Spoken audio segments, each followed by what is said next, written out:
What's up guys, Jim here back with another video. I know it's been a little while, I apologise for that. Today's video is showing you how to replace your pollen filter in your Ford Transit. It's a nice, quick, easy job and doesn't really require much explanation. So if you just do exactly what I show you on the video, you should be fine. To do the job, you don't really need any tools other than your hands, and it shouldn't really take you any more than 10 minutes.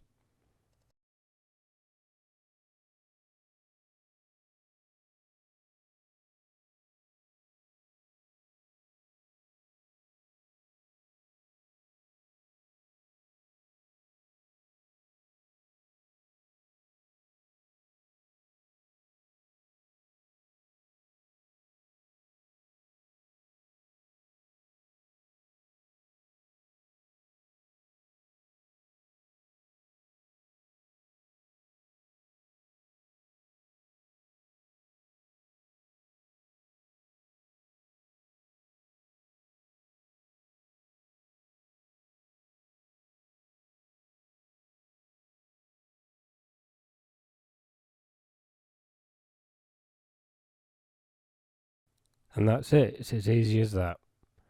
Remember guys, if you enjoy the videos, you like them or they help, please remember to leave a like and subscribe for more videos. Until next time, peace.